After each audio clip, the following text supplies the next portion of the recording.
스칸디나비아에 요 레밍이라는 들쥐가 살고 있습니다. 조그마한 들쥐인데요. 요 들쥐는 번식력이 너무 좋아서 통상 쥐가 그 새끼를 낳을 때 2마리 내지 8마리의 새끼를 낳는답니다. 그런데 요 녀석은 출산을 하고 2시간 후에 다시 임신을 해요. 그래서 아주 이 개체가 폭발적으로 늘어나서 3, 4년 만에 한 번씩 집단 자살을 한답니다. 지금 요게 집단 자살하는 모양이거든요. 이게 아주 장관이랍니다. 수십만, 수백만 마리가 떨어져 죽는 거예요, 여기서. 그래서 생태학자들이 연구를 했어요. 아니, 이 녀석들이 왜 집단 자살을 할까? 그래서 처음에 생각하기는 개체 수가 너무 많이 늘어나서 먹을 게 부족하므로 늙은 쥐들이 후손을 위해서 집단 자살하는 것일 게다. 이렇게 추정을 했어. 그렇게 추정을 하니까 뭐가 이상해? 그러면 쥐도 인간처럼 이성을 가지고 있다는 말이냐? 다른 놈을 위해서 늙은 놈이 죽어준다? 그게 말이 안 되는 거란 말이에요. 쥐가 무슨 놈의 그런 생각이 있어. 그래서 다시 연구를 해본 결과 그게 아니에요. 그게 아니야. 이놈들은 후손을 위해서 죽는 게 아니고 여러분들이 대단히 근실하고 그래. 바로 앞밖에 못 봐. 그래가지고 이 녀석이 여기가 바다인데 조그마한 호수인 줄 알고 뛰어내려. 그러면 뒤에 놈들이 다 뛰어내려. 그래서 다 바다에 빠져 죽어. 그러니까 집단 자살한 것처럼 보였는데 사실은 판단 착오였다. 그런 말이에요.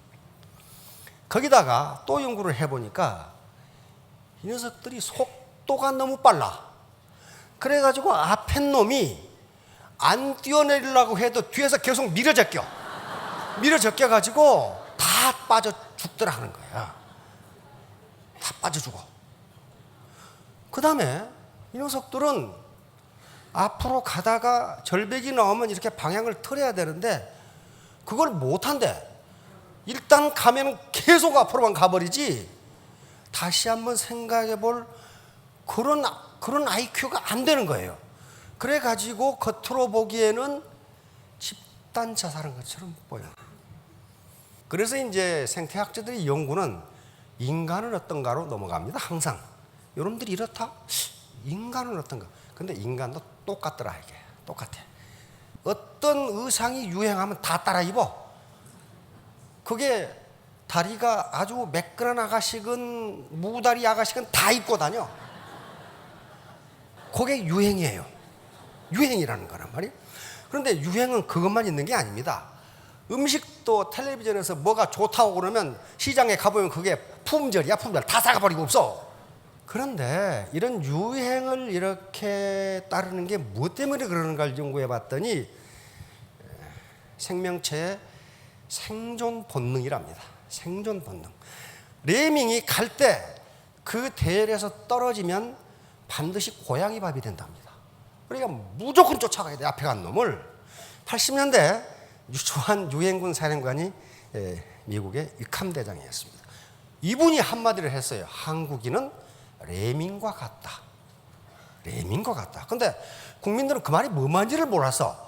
근데 신문에서 레밍은 들쥐다 이렇게 번역을 한 바람에 국민들이 분노를 해가지고 80년대는 안 산 분들은 잘 몰라. 전 봤어요.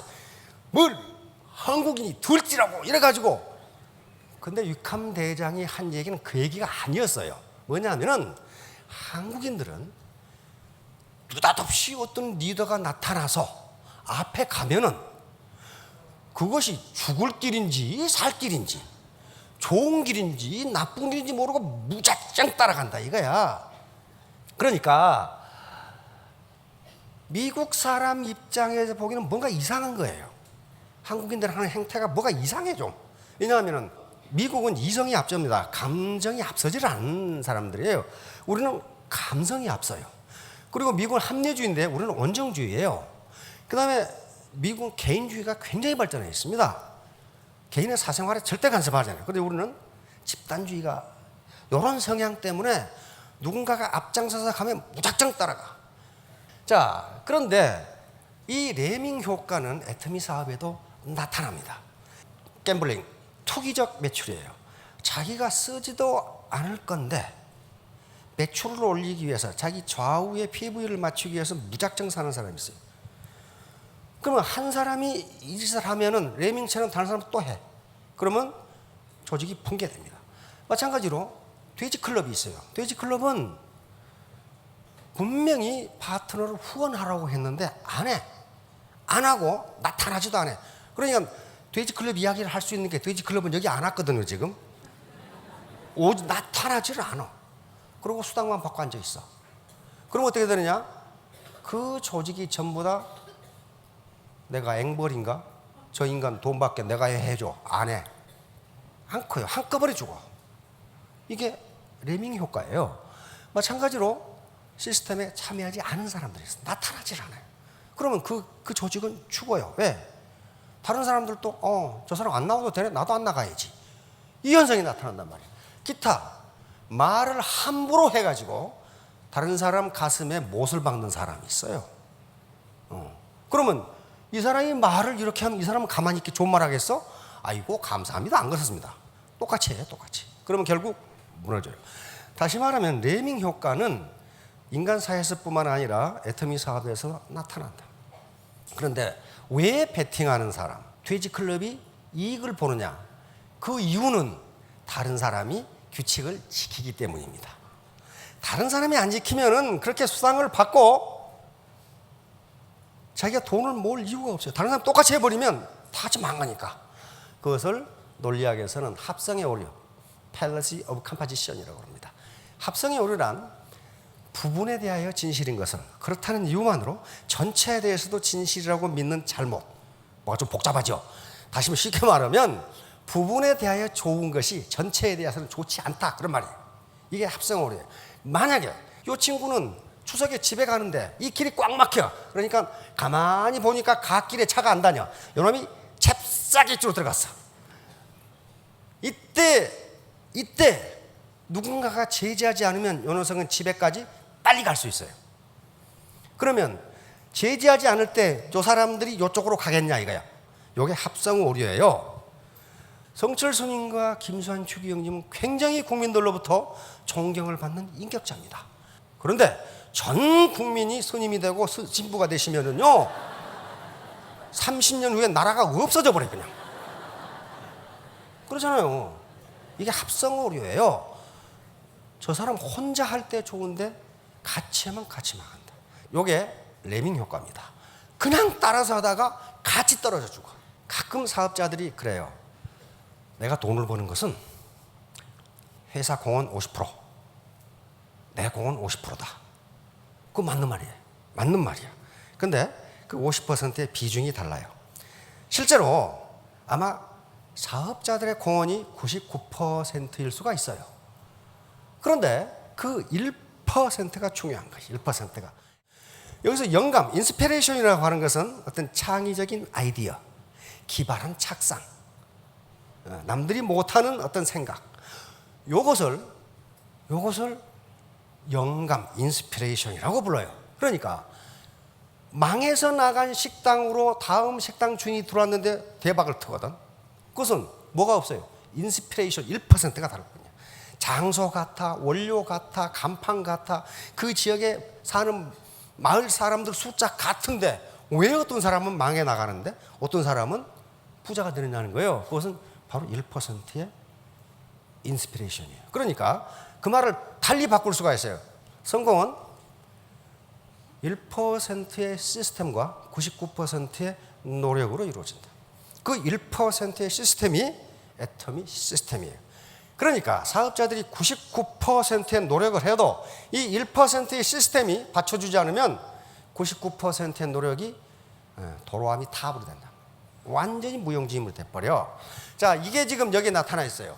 인간하고 침팬지하고 유전자의 차이가 1.5%랍니다. 어떤 연구에서는 1.23%로 나와 있어요. 그런데 유전자 1.5%가 다른데 이 녀석하고 이 녀석하고 같아요 지금?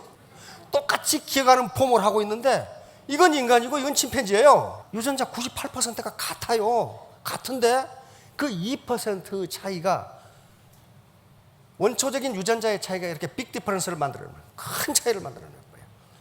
자, 그렇듯이 요 1% 시스템, 요걸 지켜야 됩니다. 이게 애터미 시스템이에요. 그런데 레밍 효과, 레밍 이펙트가 일어나면 이 1%의 시스템이 무너지는 거예요. 무너지는 거라고요. 자, 재계의뢰. 재계의뢰라는 한비자에 나오는 말입니다. 큰 뚝이 무너지는 게 한꺼번에 무너지는 게 아니다 말이야. 요 개미 구멍이 뚝을 무너지게 만든다. 요 얘기예요. 그러니까 개미 구멍이 뭐예요? 아까 몇 사람이 배팅을 해. 그러면 옆에 사람이 압주.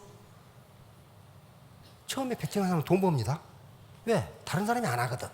근데 이상한 수법을 썼어. 그러니까 물건 양쪽에 맞춰가지고 직급수당 받고 뭐 받고 그러니까 더 많아. 아이고 이거 재밌네. 다 하면은 N가가 아주 곤두박질 쳐가지고 다 손해를 본단 말이야. 그러니까 재계의 의뢰는 그때 한비자가 얘기하는 일은, 모든 큰 일은 작은 일에서부터 시작이 되니 작은 일일 때 막아야 된다는 얘기예요. 지금 그 얘기가 있는 거예요. 그러니까 3년 후 5년 후에 내가 스타마스터 로얄 마스터, 다시 말하면 1,000댁 2,000댁 3,000댁이 된다고 멀리 이렇게 봐야지. 내일 배팅을 하면 20만 원 생기는데, 요거 보면은 여기 공자님이 하신 말씀이 논어에 있는 말씀입니다. 인무원래, 사람이 멀리 생각하지 않으면 필요군 반드시 가까운 근심이 있다. 왜? 요걸 해가지고 20만 원 벌까 19만 원 벌까 뭐 이런 걱정하고 앉아 있어요. 요걸 하면 우리 스폰서가 뭐라고 그럴까?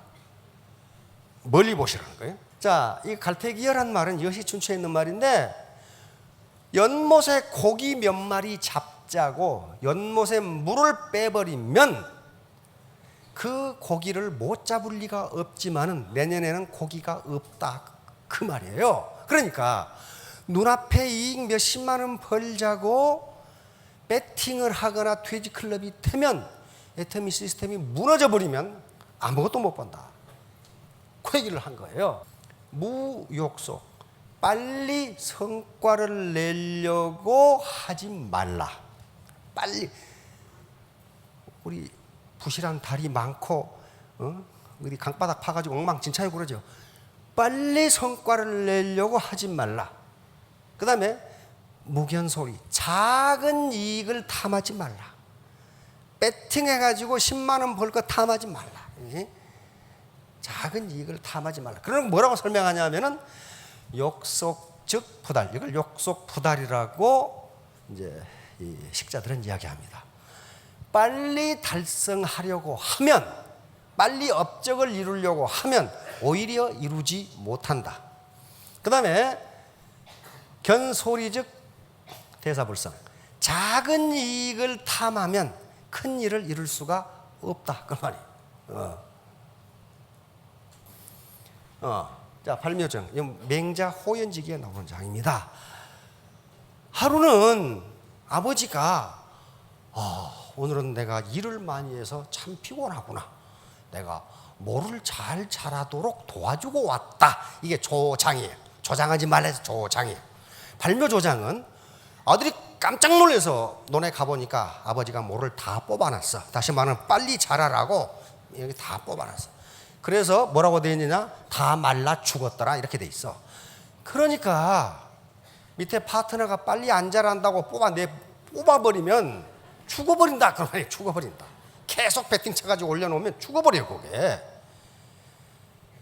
이걸 발묘조장이라고 합니다. 다시 말하면 뭐가 빨리 자라도록 도와준다, 그 말인데 이걸 부정적인 의미로 쓰입니다. 부정적인 의미로, 지금 빨리 자라야 할 때가 아닌데 억지로 자라게 해서 죽게 만든다, 그런 말이에요. 자, 스탬피드 현상. 이건 레밍 효과하고 연결되는 현상입니다. 누가 풀 뜯고 있다가 한 놈이 뛰면 다 뛰어. 그래가지고 폭주 상태가 벌어져. 이걸 스탬피드 현상이라고 합니다. 동물에서 한 녀석이 뛰기 시작하면 나머지는 그놈이 왜 뛰는지 모르고 무조건 같이 뛰는 거예요, 이렇게. 무조건 같이 뛰는 현상. 다시 말하면 맹목적으로 따라해. 누가 뛰면 나도 뛰어 그냥. 이걸 스탬피드 현상이라고 이렇게 부릅니다. 과유불급. 아주 유명한 말 중에 공자가 직접 한 말이에요. 과유불급. 근데 이 자공이라는 인물은 서로 사람을 비교하기를 좋아했어. 여기서도 그렇게 물었어요. 사여, 상하, 숙현. 사는 자장이라는 제자의 이름입니다. 상은 자하라는 제자인데, 그러니까 자하고 자장과 자하는 누가 낫습니까? 이렇게 물으니까 자왈 공자께서 대답하시기를 자장이라는 놈은 과하다. 이 말이 무슨 말이냐면 자장은 성질이 급하답니다. 성질이 급해서 생각도 안 해보고 행동부터 먼저 해. 일부터 먼저 저질러 놓고 봐. 저질러 놓고. 그러니까 그놈은 과하다. 그 다음에 자하는 불급, 그래서 미치지 못한다. 자하는 심사숙고형이랍니다. 좀 사람이 우유부단해. 그러니까 자하는 미치지 못한다. 그러니까 자공은 뭐라고 묻냐 하면은, 그러면 그래도 미치지 못한 놈보다는 과한 놈이 낫습니까? 이렇게 물은 거예요. 미치지 못한 놈보다는 과한 놈이 낫습니까? 이렇게 물으니까 지나친 놈이나 미치지 못한 놈이나 똑같다. 똑같다. 다시 말하면 초기 사업자인데 지금 회원이 300만 명이 넘었는데 지금도 판매사가 있어. 근데 지금도 계속 나와. 그건 뭐예요? 불급이에요. 그렇죠? 미치지 못한 거예요. 불급이에요. 그런데 계속 배팅하다가 계속 올라가. 하루 만에 막 몇 개씩 올라가. 그놈이나 저놈이나 똑같다 그 말이에요. 근데 불급한 사람은 망하지는 않아. 계속 붙어 있어. 근데 과한 사람은 어디 가버리고 없어. 가버리고 없어요. 그러니까 공자가 이렇게 얘기한 거예요. 과한 것이나 속도가 너무 느린 것이나 똑같다. 똑같다. 자, 낭과 패. 낭패 당했다 하는 말 잘 알죠? 그런데 이건 낭과 패는 일이 낭자, 일이 패자입니다. 일이 낭자, 일이 패자예요. 그런데 이건 실존하는 일이가 아니고 상상 속의 일입니다. 그런데 낭이라는 놈은 앞다리가 길어. 뒷다리는 없어. 뒷다리가 짧아. 없거나 짧아.